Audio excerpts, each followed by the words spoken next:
Je suis très heureuse, aussi un peu émue de parler dans cette école, qui est aussi mon école, qui a été mon école, et puis dans laquelle j'ai à nouveau le plaisir d'être pour enseigner. Vous m'excuserez aussi, j'avais envie de condenser peut-être un peu ce que je disais, donc j'ai essayé d'écrire ce que j'ai envie de vous dire ce soir. Donc voilà, je vais essayer de le faire le plus agréablement possible, de lire ce texte, mais il me semble que c'est important que je puisse vous le présenter de cette manière.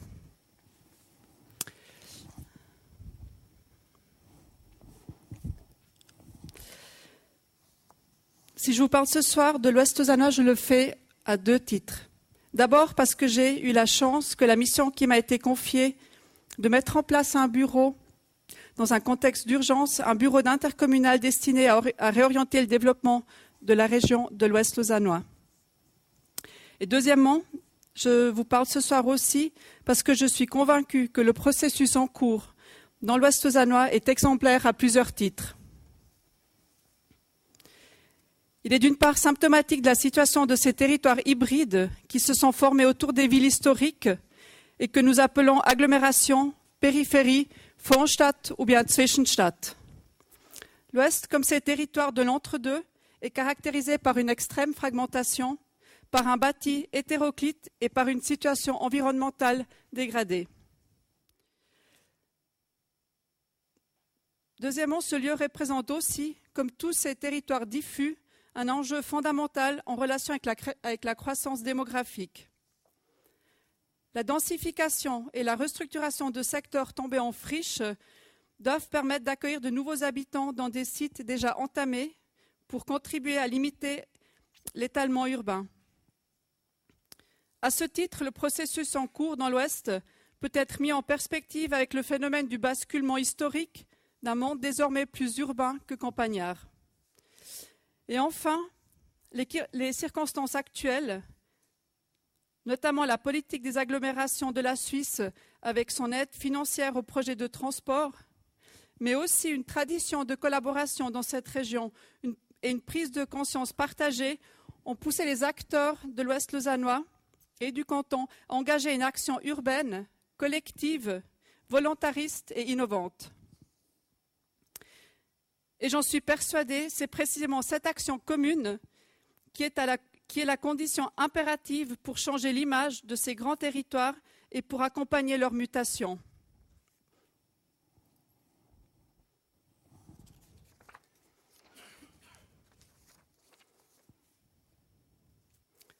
À partir de ce premier cadrage, je souhaite vous parler du processus qui est en cours dans cette région et qui pourrait d'une certaine façon être résumé par la recherche du collectif, ou autrement dit, par la recherche d'espaces dans lesquels la collectivité peut s'exprimer. D'une part, nous nous trouvons dans un contexte qui résonne objet plutôt que continuité, entreprise individuelle plutôt que collectif. D'autre part, nous sommes dans un territoire qui, depuis plus d'un siècle, connaît des vagues d'urbanisation dans un contexte de fragmentation administrative et dans une absence de pensée urbaine structurante. Les équipements collectifs sont avant tout des infrastructures réalisées dans une logique supralocale. Le chemin de fer, les industries, l'autoroute pour Expo 64. Les premières installations hors la ville des hautes écoles font partie de cette catégorie de projets parachuté dans un territoire encore marqué par son passé rural. Le basculement d'une pensée villageoise dans laquelle le collectif s'exprime selon ses mécanismes propres à une pensée urbaine se fait maintenant alors que le territoire est déjà très entamé, que les collectivités voient souvent leur champ d'action réduit par l'absence de marge de manœuvre. Ils ne possèdent que très peu de territoire. Les équipements publics, écoles, parcs urbains sont souvent sous-dimensionnés et la structure viaire est presque toujours insuffisante. Mais malgré ces interventions, l'Ouest lausannois possède aussi des atouts conséquents. Il y existe un patrimoine qui l'enracine et qui lui donne une identité propre. Les centres villageois racontent leurs histoires, le bâti industriel, actif ou en friche, parle de son passé ouvrier ou de son futur modernisé. Le paysage du lac, les cordons boisés, les rivières et les moraines révèlent ce lieu. Le territoire recèle de potentiel. Des friches sont à investir, des territoires entamés à restructurer, des équipements publics peuvent devenir des points de repère et éléments structurants.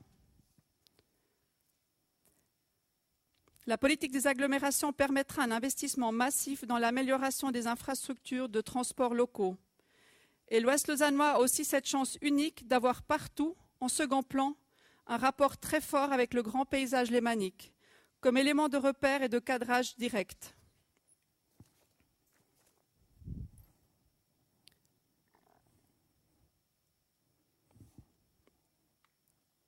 Maintenant, peut-être avant de vous présenter, je dirais, notre démarche, je pense que c'est important de donner 2-3 éléments de rappel sur le pourquoi et la raison d'être finalement de ce schéma directeur qui réunit, on le voit ici, 8 communes, les 8 communes de l'Ouest lausannois du Destry, mais aussi la ville de Lausanne pour sa partie ouest.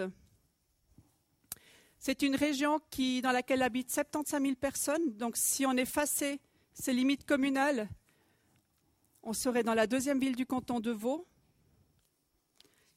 Elle contient aussi un nombre important d'emplois et je dirais un des enjeux du développement de l'Ouest, c'est de préserver, voire de développer ces emplois. L'Ouest lausannois, c'est aussi une pièce dans la métropole lémanique qui, vous le savez, subit une croissance démographique importante.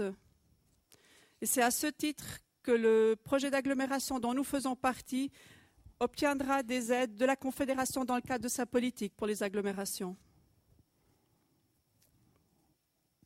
Le schéma directeur, c'est aussi un document. C'est un document, une charte, une sorte de philosophie qui a initié le processus de travail et de développement de l'Ouest. Ce schéma directeur a trouvé finalement son origine dans une contrainte, un moratoire qui a été imposé aux communes par le canton, un moratoire qui les obligeait à trouver une façon de collaborer et à mettre ensemble leur énergie pour le développement de leur région. En 2003, Laurence, tu l'as dit, le bureau du schéma directeur a été ouvert et c'est vrai que c'est à ce moment-là que j'ai pu me mettre à travailler sur ce territoire, toujours en m'appuyant finalement sur cette charte qui est le schéma directeur, qui paraît rébarbatif, mais qui contient, je dirais, des joyaux et une sorte de fil conducteur qui aujourd'hui nous est encore extrêmement utile et qui est toujours adéquat dans nos travaux. Je crois qu'on peut aussi dire qu'une première étape s'est terminée, donc je crois 10 ans, on peut dire depuis le moratoire, on a pendant ces 10 ans travaillé sur un retard à rattraper, on a commencé à anticiper et les premiers chantiers se sont ouverts. Et je pense que la machine de la transformation de l'Ouest lausannois aujourd'hui roule, le train est en marche et que les années à venir nous montreront encore beaucoup de résultats tout à fait concrets. En 2 mots, c'est quand même qu'est-ce que contient ce schéma ? Il nous demande de travailler sur l'urbanisation, mais l'urbanisation toujours coordonnée avec les transports. Donc on ne densifie pas un lieu s'il n'est pas correctement desservi par un transport. Lorsqu'on densifie, on pense toujours aussi mixité. Donc on voit ici sur cette carte les taches plus foncées sont ces sites de développement, ces sites qui ont des potentiels d'accueil particulièrement forts et qui sont finalement positionnés à cheval par-dessus des limites communales. Donc, derrière lesquels il y a besoin de trouver des systèmes de gouvernance intercommunale. Ensuite, un autre volet qui consiste en l'amélioration de l'offre en transport public avant tout, mais aussi une amélioration de l'offre ou du confort du déplacement à pied ou à vélo. Et tout ça, évidemment, pour limiter l'accroissement du trafic individuel. Et enfin, la vision du paysage, c'était d'ailleurs le schéma directeur a été initié entre autres aussi à partir de cette première lecture paysagère de cette région. Et donc là, le schéma directeur nous demande de préserver, de renforcer. Donc toutes les études, qu'elles soient de l'ordre de la planification ou de la réalisation, à quelque part, doivent s'appuyer sur ce principe majeur de préserver, de renforcer les qualités paysagères de cette région. Et enfin, puisque nous ne sommes ni commune ni canton, mais à quelque part entre deux, il a fallu inventer un système de gouvernance de sorte à ce que les communes puissent co-décider, que leurs législatives puissent être impliquées dans les processus de transformation, que la population puisse être consultée, que de l'information puisse être donnée de manière régulière et que finalement un débat public puisse s'ouvrir sur la question urbaine. Et ensuite, peut-être pour vous expliquer comment nous travaillons, donc je crois qu'on peut vraiment dire qu'il y a finalement 3 sortes ou 3 catégories de projets. D'abord, les projets que nous appelons des projets de développement urbain, donc des projets pour de nouveaux quartiers, pour des restructurations de quartiers existants, des projets qui travaillent sur le plan de la ville. Et ensuite, une deuxième catégorie de projets. On voit ici, par exemple, la gare de Renan, qui ont trait aux infrastructures, à ce qui structure finalement l'entre-deux. Souvent, ces projets en fait touchent finalement tous le vide. Ce sont des projets de réseau de bus, ce sont des projets de routes aussi. Ce sont des projets qui sont, eux, contrairement aux projets urbains qui souvent sont sur des sites privés, les projets de transport, d'infrastructure, eux ont la chance d'être maîtrisés par les collectivités. Et enfin, toute une autre série d'études qui ont trait à des politiques coordonnées, ou autrement dit, comment faire que toutes les communes traitent de la même manière la question de l'implantation de bâtiments hauts, de tours, ou bien comment faire que les communes de l'Ouest aient toutes la même stratégie en matière de politique de stationnement, par exemple, ou de localisation d'activités, etc.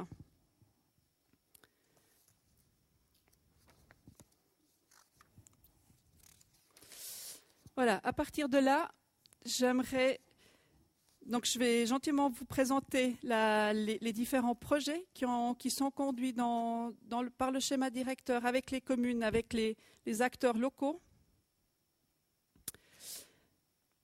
Je crois que la conduite de ces études nous amène à fonctionner comme une sorte de laboratoire au sein duquel des idées sont testées, des méthodes peaufinées et des nouvelles pistes explorées.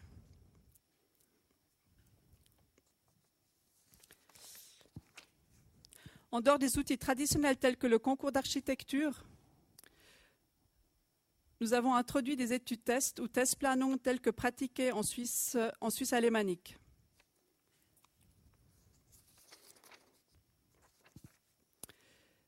Ces études tests répondent particulièrement bien au contexte dans lequel nous nous insérons. Un grand nombre d'acteurs, un territoire et un questionnement complexe avec de lourdes contraintes techniques. Ces études tests sont pour nous parmi les moments les plus créatifs dans le processus de planification. Elles permettent que l'on interroge un territoire par rapport à son passé, qu'on l'explore quant à son futur. Des visions peuvent se former d'un commun accord et le travail en atelier permet petit à petit de trouver des convergences, de définir ce qui est de l'intérêt public et finalement de se créer une culture commune. Ensuite, tu l'as dit aussi, nous essayons aussi de pousser à l'utilisation du concours.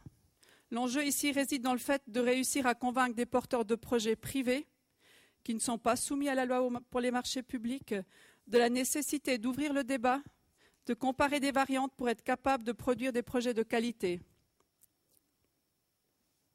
Et le dernier instrument avec lequel nous travaillons est celui de la commission que nous appelons qui est en fait notre groupe ABC. Dans ce groupe ABC se réunissent mensuellement les responsables techniques des cantons et des communes pour évaluer et faire adapter des projets selon les critères de conformité aux objectifs du schéma directeur. Donc le projet est analysé en fonction de son opportunité. L'entreprise est-elle au bon endroit? Est-ce que la densité est-elle suffisante? Le principe de mixité a-t-il été introduit dans ce projet? Mais aussi en fonction de la question de la structuration. Est-ce que le contexte bâti est pris en compte? Est-ce que, d'un point de vue de la mobilité, le projet est correctement dimensionné? Est-ce qu'il prévoit l'accès au transport public? Et de même, pour la question environnementale, finalement, est-ce qu'il contient un concept énergétique? Est-ce que les aménagements paysagers sont-ils de qualité? Donc, je dirais, les exemples que je vais vous montrer tout à l'heure sont tous issus de ce travail qui a été fait soit dans les planifications tests, soit dans les concours qui ont été menés dans le cas du SDOL ou avec le SDOL sur l'Ouest lausannois. Donc, dans cette partie de ma présentation, j'aimerais parler des projets et réflexions que nous menons dans le SDOL. Notre recherche s'appuie sur une série de fondamentaux que je vais essayer de résumer et d'illustrer. Avant tout, il faut souligner le fait que notre principal outil de travail est le projet. Notre recherche se base sur l'usage du projet en tant qu'instrument de connaissance. Pour citer Alexandre Chemetov, l'espace du projet peut devenir un temps de possibles découvertes. J'adhère fondamentalement à ce postulat. Il y a une sorte de magie contenue dans le projet. Le projet permet de transcender la donnée technique pour lui donner un sens. Il permet de mettre en relation des données, de mettre en relation des données programmatiques organisées selon leur logique propre et de faire une synthèse en lui donnant un corps et une forme identifiables et compréhensibles.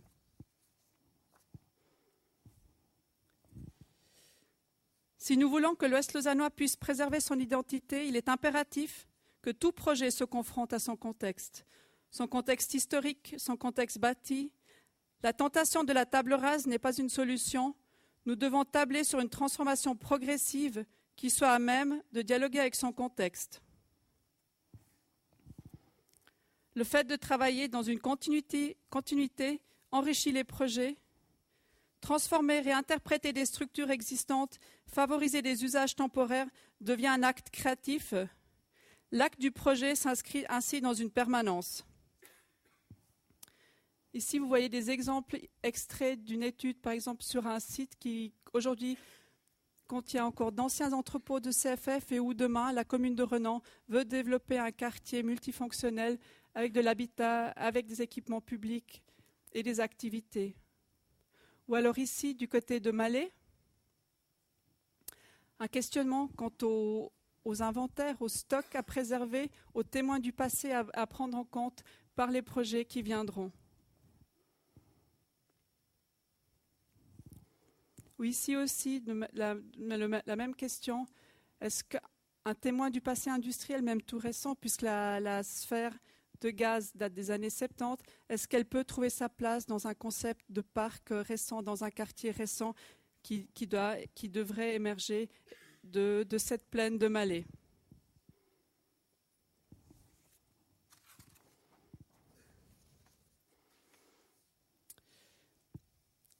L'Est lausannois s'est engagé à densifier son territoire pour être en mesure d'accueillir de nouveaux habitants et emplois. Pour ce faire, de nouveaux quartiers sont planifiés, d'autres restructurés et densifiés sur eux-mêmes. Ces densifications doivent cependant se faire sous certaines conditions.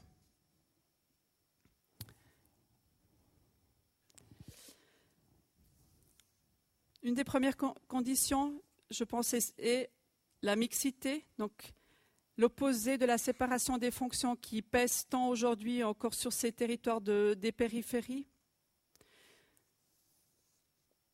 Il y a un deuxième principe que je crois qu'on doit garder en tête et poursuivre, c'est ce principe que j'appellerais du clair-obscur.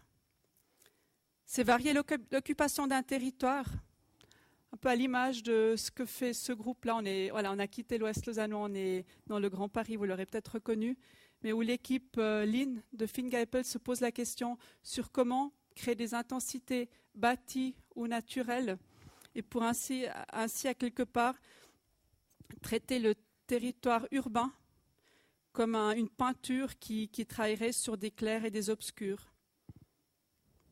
C'est une façon d'imprégner une sorte de rythme sur un paysage urbain. Ensuite, le troisième principe, je pense, doit être la proximité. Plus un territoire est vaste, plus il est important d'offrir par ailleurs des proximités, des espaces publics de qualité, des perméabilités qui empêchent le cloisonnement.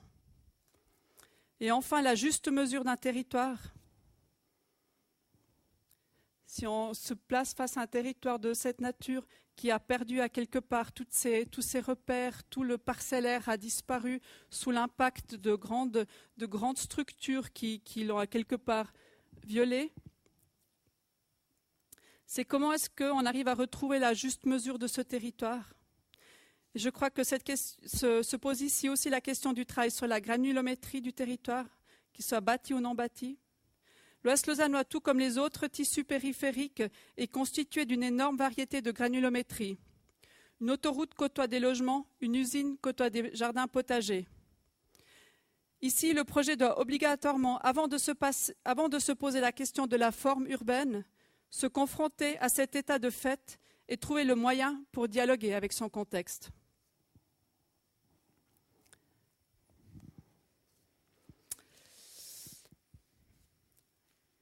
Le territoire de l'Ouest est constitué de grandes pièces comme autant d'archipels non connectés entre elles.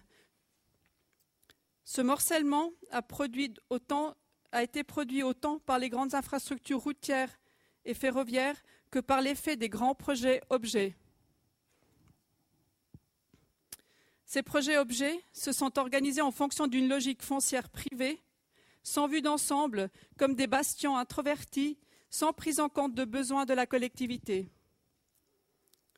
À partir de ce constat, chaque nouvelle transformation du territoire doit maintenant être considérée comme une opportunité de recoller et d'inverser des situations.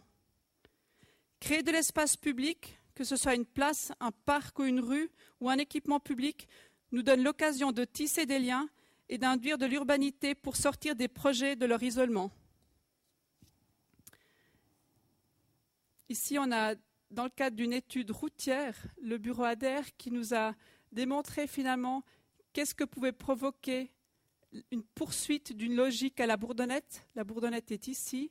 Et qu'est-ce qu'il se passerait si l'on poursuivait simplement à occuper le territoire par grands bastions, par grandes enclaves, avec des accès donc sans relation entre elles et avec des accès ponctuels sur l'espace public. Alors qu'on pourrait, dans la même situation finalement, sortir de ce schéma et essayer de travailler ici, pour exemple, le montage nous a imprimé le quartier du Flanc sur ce territoire et nous montre finalement comment est-ce qu'on peut, avec l'aide d'une trame viaire, avec l'échelle d'une ville, retrouver, je dirais, reconstituer des morceaux cohérents.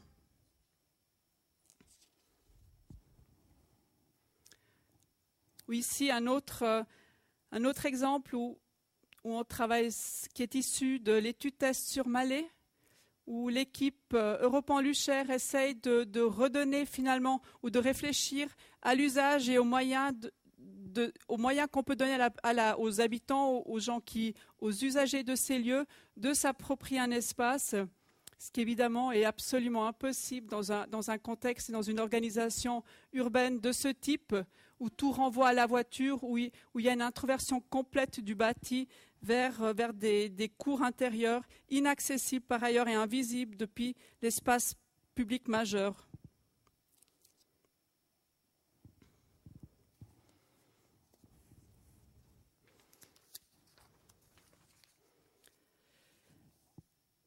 Produire de la ville dans la périphérie signifie de trouver une façon d'échapper à la fragmentation du territoire. Il faut trouver des moyens pour franchir, relier, connecter et rendre perméable. Et de fait, ces projets de lien représentent une part importante de nos études dans l'Ouest lausannois. Les collectivités s'apprêtent à investir plusieurs centaines de millions de francs dans des projets de cette nature.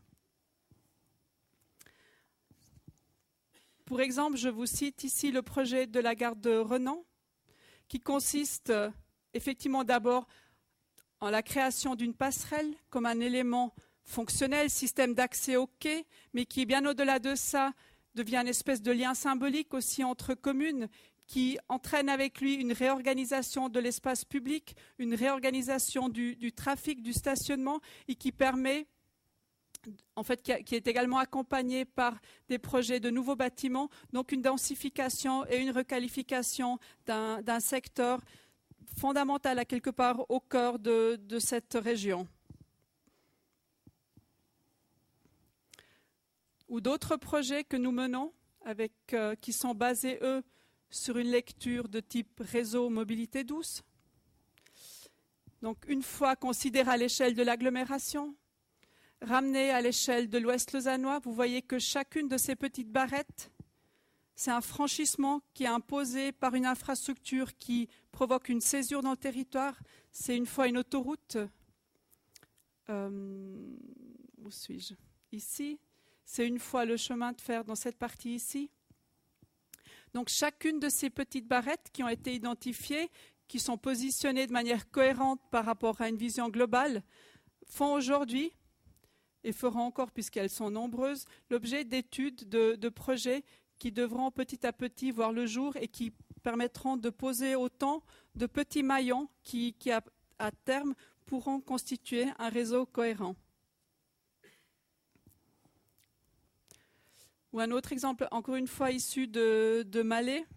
Malais qui est une plaine qui aujourd'hui est complètement fragmentée et qui est faite d'imperméabilité partout. Donc là, de nouveau, une réflexion qui a été menée dans le cadre de l'étude test sur Malais par le bureau KCAP et qui finalement se pose une question toute simple, c'est comment est-ce qu'on peut compléter un réseau viaire qui aujourd'hui est partiel. Donc, il réfléchit et en fait, il pose là de nouveau des petits éléments de lien qui petit à petit reconstituent une échelle, une trame urbaine telle que nous la connaissons dans les centres-villes et qui fait tant défaut dans ces lieux hors des centres-villes, dans ces lieux qui sont transformés, qui sont tellement transformés sur ce dernier siècle.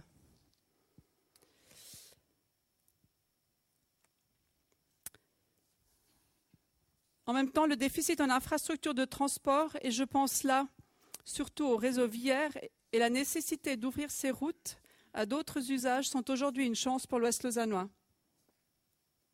Les routes existantes ont été tracées pour répondre à des logiques de transit. Elles rayonnent depuis le centre vers l'extérieur et doivent relier au plus vite le centre-ville à d'autres centres hors de l'agglomération. Elles n'ont pas été conçues pour relier les petites centralités de l'agglomération entre elles. Leur maille est trop large. Des tronçons manquent et elles ne sont pas à même d'irriguer les nouveaux morceaux de ville. Elles ont été pensées pour le seul usage de la voiture et sont devenues des espèces de non-lieux inadaptés aux besoins de la ville. La nécessité de développer des réseaux de bus, des pistes cyclables, des espaces sécurisés pour les piétons nous fournit aujourd'hui une opportunité à saisir absolument. C'est dans cet esprit que plusieurs routes sont actuellement à l'étude dans l'Ouest lausannois. Des concepts d'aménagement sont définis en collaboration avec des architectes, urbanistes, paysagistes et ingénieurs. Ces requalifications sont des projets coûteux qui nécessitent toujours la recherche de synergies et qui souvent doivent être coordonnés à plusieurs communes. Dans certains cas, ces requalifications peuvent être réalisées grâce à l'arrivée d'un tram ou parce que le réseau d'infrastructures souterraines est à refaire, mais dans tous les cas, cette appropriation d'une route par la ville a un effet structurant sur elle. Je suis convaincue que ces routes ont le potentiel de devenir des rues, des avenues, des espaces publics avec une valeur structurante sur le tissu urbain. Et notre chance est qu'elles appartiennent aux collectivités et que de ce fait, une possibilité d'action directe une possibilité d'action directe sur l'espace urbain. Donc ici, on revoit une route que certains d'entre vous connaissent peut-être. On est dans le secteur que nous appelons l'Arc-en-Ciel et où, en parallèle au développement du projet de tram qui devra venir s'installer ici, une réflexion est faite sur le bâti, sur comment, on voit par exemple ici dans les parties grises, comment est-ce qu'on peut densifier, retravailler sur le bâti, comment est-ce qu'on peut le réorganiser de sorte à ce que ces rez-de-chaussée, par exemple, puissent se mettre en relation avec un espace rue. Ou ici, au sud de l'EPFL, cette route du lac, la route suisse, qui aujourd'hui fait l'objet le chantier est ouvert, mais qui a fait l'objet d'un concours sur invitation où on a travaillé sur des concepts, choisi un concept qui a été développé, et je dirais toujours dans cette trilogie, à quelque part, de l'architecte urbaniste, paysagiste et ingénieur, où finalement les rôles s'inversent selon les phases de l'étude ou de réalisation, mais où l'équipe reste toujours au complet. Ou ici, une autre situation, de nouveau autour d'une infrastructure routière majeure, le Pont Bleu. On est à quelques pas de la gare de Renan qui se trouve là à l'est. Et où, dans le cadre de l'étude test du Pont Bleu Terminus, ici le bureau Bacquer et Blanc se pose la question finalement comment faire de cet élément de séparation un élément réunificateur. Est-ce qu'une infrastructure de ce type peut à un moment donné s'urbaniser et devenir l'accroche, je dirais, pour le développement d'un espace public qui appartient au bâti?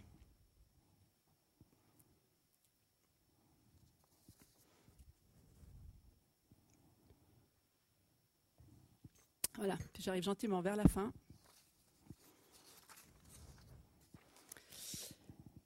Mais voilà, je ne pourrais pas ne pas parler de la question du processus et de la stratégie. Parce que je suis convaincue que de travailler sur le tissu urbain nécessite des modalités très fines de repérage, de compréhension du contexte, mais qu'avant tout, cette intervention doit prendre en compte la notion du temps.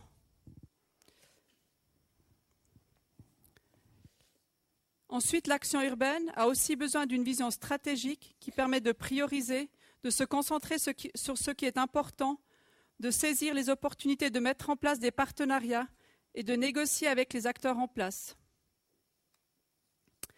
L'élaboration de stratégies doit s'appuyer sur des scénarios et sur une itération entre les grandes lignes de la planification et le projet de détail. Ou autrement dit, la stratégie doit établir une sorte de feuille de route du projet qui doit obligatoirement être placée dans une dimension temporelle.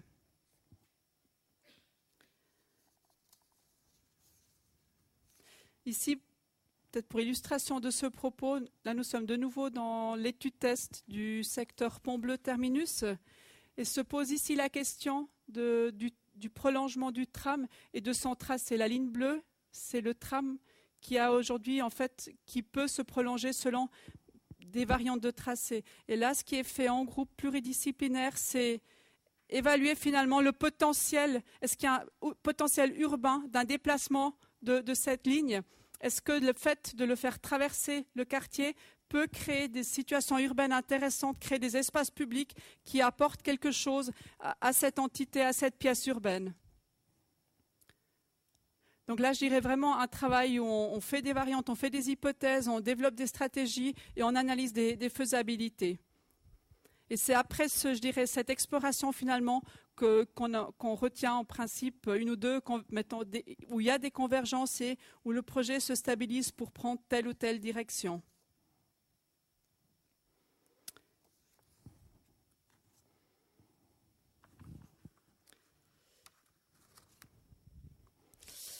Voilà. Et pour conclure, je veux souligner que la transformation que subit et subira l'Ouest lausannois est rendue possible grâce à de nombreux acteurs dont les efforts convergent.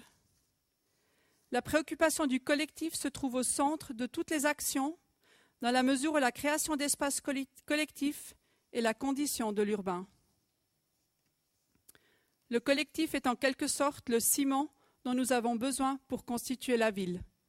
Voilà, je vous remercie de votre attention.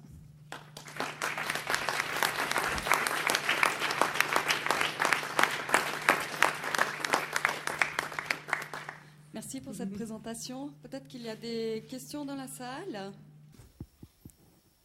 Moi, j'en aurais une. Par exemple, dans le cas du SDOL, quels sont les acteurs ou quels sont les partenaires avec lesquels on travaille?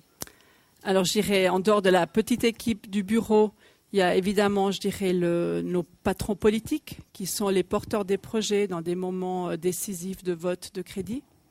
Et par ailleurs, je dirais, il y a toute la couche de nos collègues techniciens, que ce soit dans les communes et dans les cantons, qui fait que ce projet a pu prendre cette envergure, je crois, et puis voilà, qui a permis à lui donner autant de force finalement. Ouais. Mais technicien, ça veut dire... C'est des chefs de service, des services techniques communaux. Ouais, ouais. Et ensuite, les responsables cantonaux qui ont souvent des compétences particulières et qui les font, dont nous profitons dans cette collaboration, il faut être clair. Des services de l'environnement qui ont des compétences en matière d'environnement qui nous font défaut, qui sont là dans les processus avec nous comme experts et qui alimentent, je dirais, nos travaux et nos réflexions.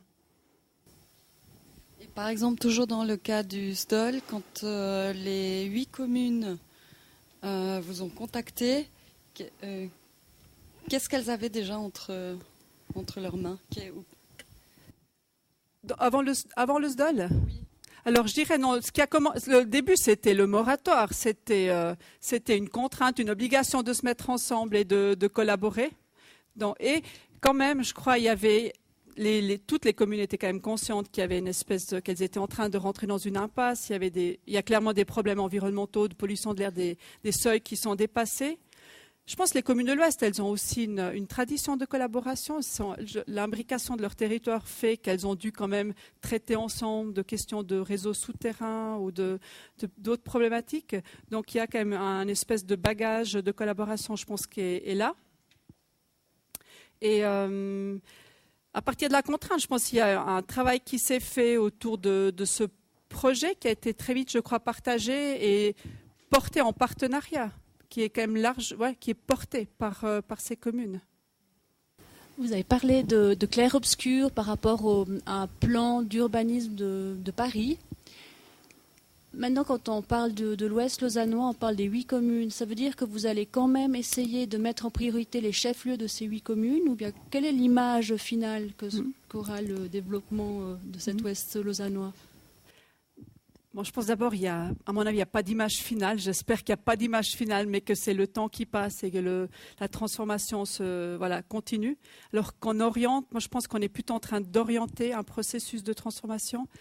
La question des chefs-lieux des villages, je pense qu'elle est à quelque part constitutive de l'identité de ce lieu et je pense qu'il faut le choyer, ceci. Les points forts auxquels, en fait, moi je voyais plutôt derrière les points forts ou l'obscur ou les fortes densités, ça va être plutôt les nouveaux quartiers. C'est ces quartiers qui se créent aux abords de la future halte RER à Malais.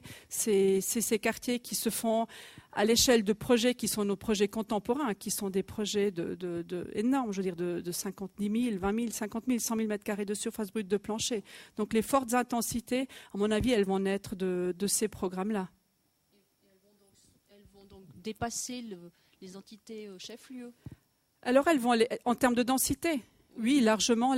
Mais je pense que ça, je dirais, si on arrive à constituer une sorte de constellation, une sorte d'archipel, c'est Kees Christian qui utilise le terme de ville ouverte et d'archipel pour dire qu'il y a des quartiers peuvent coexister et sont reliés entre eux finalement. Donc ils cohabitent. Donc moi ce que j'imagine, ce que je souhaite pour l'Ouest lausannois, c'est qu'ils puissent à quelque part préserver ses caractéristiques propres d'aujourd'hui, ses identités propres, mais que par ailleurs ils puissent bénéficier de ce développement en fait qui peut intervenir ici. Et je pense qui doit améliorer une situation quand même qui s'est péjorée. C'est-à-dire c'est quand même ces développements, je pense c'est là où l'histoire est passionnante, c'est que ces développements, il faut les saisir comme des opportunités. C'est qu'à chaque fois qu'un grand projet vient, c'est comment est-ce qu'on arrive à en tirer le meilleur profit finalement, pour redonner aussi quelque chose au collectif là où il y a déficit. Merci Ariane. Moi, je suis toujours impressionné par la qualité, la quantité de travail que tu as pu faire depuis maintenant 10 ans. J'avais quand même un peu la même question. Est-ce que par moment, tu n'as pas besoin d'avoir une vision d'ensemble et de constituer une maquette, comme par exemple ils ont à Zurich, qui est absolument magnifique, ou à l'île de Nantes, chez Methoff a fait la même chose. En fait, une maquette qui permet qu'après les fragmentations, on ait quand même une vision entre elles qui donnerait peut-être pas une image complètement cohérente, mais quand même d'un certain ensemble. Donc le besoin oui, bien sûr qu'on a le besoin. Donc la carte je vous ai montré une carte qui, après 5 ans, a fait une première tentative de synthèse. Et la maquette, elle est en route. 4 modules existent et on espère commander les. Donc voilà. Donc l'Ouest lausannois on y a superposé une trame qui fait des modules de 50 par 50 cm. Il nous faut une salle de 6 mètres par 6 mètres pour une maquette au millième. Et les 4 premiers modules sont là. Et on espère, notamment avec les PFL et l'UNIL, de pouvoir aller de l'avant sur la production de ces maquettes qui viennent ici de l'atelier des maquettes, d'ailleurs, de l'EPFL. Donc c'est magnifique. Voilà. Merci bien pour cette présentation. Il y a 8 communes. Il y a 2 communautés qui sont plus grandes que chacune de ces communes, c'est l'UNIL et l'EPFL. Et c'est des acteurs extrêmement forts. Économiquement, c'est les acteurs qui ont la croissance la plus grande. Et quelle est l'intégration de ces unités dans l'Ouest, dans le SDOL? Quelle est leur activité, leur engagement? Donc, ils nous prêtent une fois par année le Polydôme pour faire notre événement annuel d'information le marché du SDOL. On se dispute en ce moment sur un arrêt de bus à savoir qui c'est qui va le payer. Non, je pense que Mais on a des collaborations grâce aux professeurs qui sont ici, qui utilisent le terroir, je dirais, de l'Ouest lausannois pour travailler aussi dans un milieu académique sur des questions que nous, on ne pourrait pas traiter dans le bureau. Mais je ne sais pas si j'ose dire ça, mais à quelque part, c'est que les hautes écoles, pour nous, elles sont plus en relation avec le monde et l'univers qu'avec nous, à quelque part. Alors après, il y a des problèmes concrets. Effectivement, un bus, à un moment donné, il va quand même circuler par ici. Mais je dirais, ce dont je rêve, c'est qu'à quelque part, le vrai laboratoire du SDOL, il puisse être ici à l'école et puis qu'on puisse vraiment contribuer, je dirais, par une réflexion, cette fois académique et plus théorique, je dirais, à ce qui se passe dans la réalité juste devant nos portes.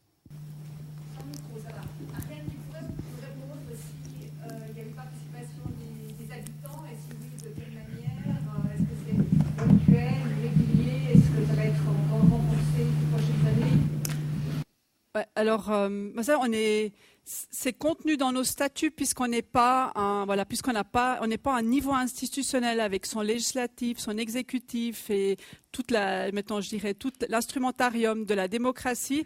Dans nos statuts, il est inscrit que nous devons faire de la concertation au sens large du terme. Mais je dirais très concrètement, je pense que chaque étude a été présentée publiquement. Elle réunit généralement je ne sais pas, le moins peut-être 30, 40 personnes. Le plus, c'était la route du lac qui a fait, quand on a fait la présentation publique du projet, je crois qu'on avait 250 personnes dans un auditoire de l'université. Donc je dirais il y a une grosse tentative de faire descendre de l'information, mais aussi de recevoir en retour des propositions, des demandes d'agir sur nos cahiers des charges, sur nos programmes et sur la suite. J'ai deux questions. Une en ce qui concerne la démographie, puisque apparemment le SDOL a été initié à cause d'une augmentation démographique. Bon, de toute façon, il faudrait peut-être le faire indépendamment de ça.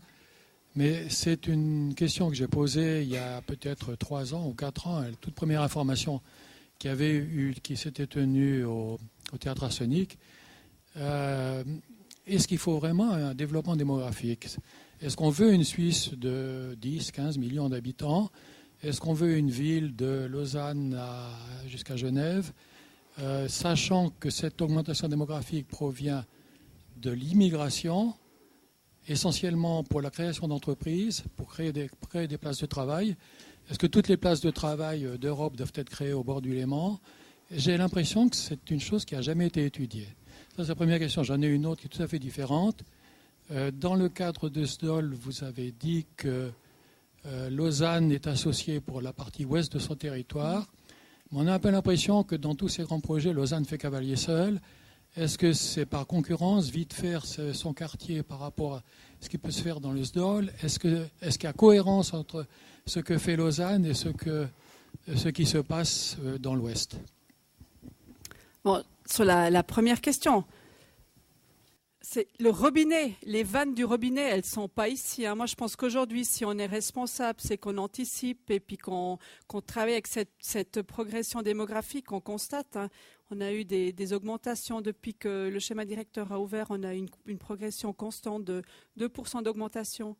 Et est-ce qu'il faut fermer des vannes ou pas? Maintenant, je pense que ça dépasse mes compétences. Et puis, moi, je dirais nous, et à quelque part, je pense avec le travail qu'on fait, on assume nos responsabilités. Actuellement, il y a une croissance et soit on ferme les yeux, on laisse aller, soit on essaye d'anticiper et d'offrir plutôt faire venir ces gens déjà dans les agglomérations. C'est quand même le premier enjeu, je pense, pour éviter la poursuite de l'étalement urbain. Et ensuite, c'est de leur offrir des conditions d'accueil les meilleures possibles. Sur la partie... Sur la question lausannoise, mais je pense que c'est une histoire qui va loin, qui remonte loin dans le temps. La relation entre le chef-lieu et le canton, la relation entre le chef-lieu et puis sa périphérie. Moi, je pense on se bouscule parfois et puis parfois on est main dans la main. Et puis je pense qu'il y a quand même un apprentissage qui est en train de se faire et quelque chose qui est en train de se décanter au travers du projet d'agglomération où quand même nos politiques sont assis une fois tous les 2 mois ensemble à une table en train de parler de l'avenir de leur région. Donc je pense que là, pour moi, c'est un processus d'apprentissage, si on peut dire, qui est en cours et puis qui se fait avec des heurts parfois et de la jalousie ou de la concurrence et puis qui est finalement pas non plus malsaine. Oui, Ariane. Effectivement, tu nous as retracé environ 10 années à partir de ce grand processus du SDOL. Avec le recul, la question que je souhaiterais te poser, c'est sur la maîtrise foncière, puisque effectivement, on sait qu'aujourd'hui, tu as largement débattu sur les opportunités qu'il y a à améliorer, à requalifier l'espace public, qui est une maîtrise des collectivités, mais je parlerai des autres grands projets sur la question de la maîtrise foncière. Est-ce que c'est quelque chose qui cherche à être mis en place, puisque tu réunis 8 communes sur cette idée d'acquisition, de constitution de foncier pour aussi donner de l'essor à vos projets et pas simplement à travers l'essor du foncier privé. Mais c'est vrai que le constat que le foncier est principalement en main privée a fait que les projets urbains ont décollé beaucoup moins vite que les projets d'infrastructure, parce que les projets d'infrastructure sont toujours sur du domaine public, sont toujours gérés par le public. Donc, par rapport à une stratégie d'acquisition foncière, c'est ça que tu veux dire. Donc, je pense que certaines communes l'ont fait un peu traditionnellement, mais elles sont rares. Hein. D'autres commencent à le faire, et je pense que elles prennent conscience aussi de l'importance ou de l'intérêt qu'elles auraient à avoir parfois des maîtrises foncières pour faire démarrer un projet phare, un endroit pour démarrer un processus de développement d'un site. Donc, moi, je pense que la prise de conscience est là, mais je dirais actuellement, si on veut avancer avec ces projets, on doit quand même trouver des modalités de collaboration avec le privé. Alors, je pense plus les communes se structurent aussi par rapport au type de contraintes qu'elles imposent au privé, peut-être, pour conduire un projet, pour sortir de l'histoire. On travaille toujours avec le même, et pour aller chercher de la concurrence, enfin, ouvrir à la concurrence. Je pense que là aussi, on a, à mon avis, progressé depuis le début. Il y a une sorte, le fait que les urbanistes des différentes communes travaillent ensemble. Il y a quand même, je dirais, on est en train de scaler plutôt, je dirais, toujours sur le meilleur. Chacun a un peu son domaine de prédilection, et je pense qu'il entraîne avec lui ses collègues des autres communes, et on essaye d'accompagner au mieux, d'orienter ces projets. Notre chance, c'est que ces gros sites de développement sont tous reconnus d'intérêt cantonal finalement. Donc à partir de là, le canton est là avec une petite possibilité de pression aussi, une petite aide financière. Et l'un dans l'autre, ça nous donne des situations où on arrive à mettre quand même sur pied des partenariats avec les privés qui vont dans le bon sens, qui vont dans le sens de la qualité du projet. La question, elle est un peu dans le sens de celle d'Olivier, c'est-à-dire que moi je pense qu'il y a une ou 2 cartes qui sont vraiment fondamentales et qui font la spécificité un peu de ce qui se fait ici par rapport à ce qui se fait dans d'autres régions suisses et européennes. C'est le travail sur le système Vière dont tu as parlé, sur le fait d'en avoir inventé un. Et ça, je crois qu'en longtemps, l'Ouest lausannois se définira par ce qui nous semblait au début le plus fragile de l'opération, c'est-à-dire ces ponts, ou comment tu les as appelés, franchissements, bien. Ces franchissements, voilà, nous semblaient toujours extrêmement faibles, et les pièces un peu difficiles, parce qu'évidemment, on ne sait pas qui sont les investisseurs, puisqu'on inventait une parcelle qui n'existait pas encore. Les ponts ont quelque chose d'extraordinaire, c'est qu'évidemment, ils sont sur rien. Donc, je trouve qu'il y aurait vraiment une étude à faire maintenant, à part le fait que tout va aller dans ce sens, de ces franchissements qui en fait ont été tout à coup des éléments déterminants, ou bien un système, hier on a vu ce que proposait KCAP dans le sud de Renan, pour faire infiltrer, disons, ce qui était le grand domaine privé, parce que c'était l'Ouest lausannois, c'est quand même des grands propriétaires, tu l'as dit. Ce sont des grandes entités, et je me rappelle qu'au début du SDOL, on parlait même de forteresse, un peu pour signifier ces grands propriétaires, et des communes qui étaient quand même, Madame Huguenin le sait, quand même dans des états financiers pas si simples, puisqu'il y avait aussi des populations, évidemment, à des revenus beaucoup moins élevés que dans le reste de la région de l'agglomération. Et donc, comment est-ce que par infiltration d'un système Vière qui se fabrique, mais qui se fabrique aussi, c'est ça que j'aimerais savoir, comment tu fais, aussi à partir de rien par ces ponts. Et comment est-ce qu'ils vont être maintenant financés et comment faire des partenariats, j'imagine, public-privé, sur ces opérations d'infrastructure, comme dégageant de l'espace public et du lien social et une refragmentation du parcellaire qui fait que peut-être on aura cet autre urbanisme que celui de ces forteresses dont on parlait au tout début, il y a 10 ans, sur ce territoire. C'est juste, c'est beau ce terme d'infiltration. Moi, je pense que chaque cas est un cas particulier, à part peut-être les passerelles sur l'autoroute, on pourrait se dire, on est peut-être dans des... Mais je ne sais pas, moi je pense que chaque cas est un cas particulier qui se négocie dans son contexte précis, qui se négocie, je dirais, avec le propriétaire des terrains adjacents, qui se négocie dans le cadre d'un développement qui va dégager des plus-values, mais combien de plus-values, combien est-ce que la commune va céder, ou le privé va céder gratuitement à la commune, combien est-ce qu'elle va racheter. À Malais, aujourd'hui, les débats sont en cours pour savoir qui va payer ce réseau viaire. Aujourd'hui, même ce qui existe de réseau de routes dans Malais, le 80% est situé, et en fait est du sol privé, donc organisé avec des droits, des servitudes de passage, des droits. Donc comment est-ce qu'on revient de ce genre de situation pour redonner enfin la rue à la ville? Je dirais, par exemple, pour Malais, on procède de manière extrêmement pragmatique, c'est qu'on fait aujourd'hui et on fait le projet du réseau viaire avec de nouveau des groupes pluridisciplinaires. On fait une estimation des coûts. On développe un concept de réseau infrastructurel souterrain, mais vraiment comme au 19e, c'est-à-dire on développe le réseau souterrain parce que lui aussi il est déficient, on organise la mobilité au niveau fonctionnel que tout joue, on travaille avec l'architecte urbaniste qui lui va nous induire en fait ou nous amener toute la part, je dirais, qualitative, relation du vide au plein, du dégradé, du public au privé. À partir de là, on sort des coûts qui, eux, sont mis dans un dossier financier d'un développement de Malais, d'un secteur où on va faire un plan de quartier, où on sait qu'on va dégager tant de mètres carrés supplémentaires par rapport à la situation actuelle. Et ensuite, la négociation, elle se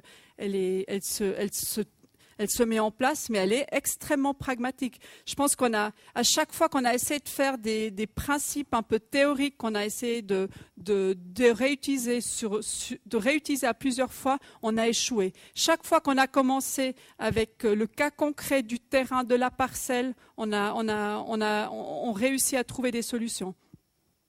Après, il y a une chose qu'il faut quand même dire, c'est que encore une fois, la politique des agglomérations nous amène de l'argent.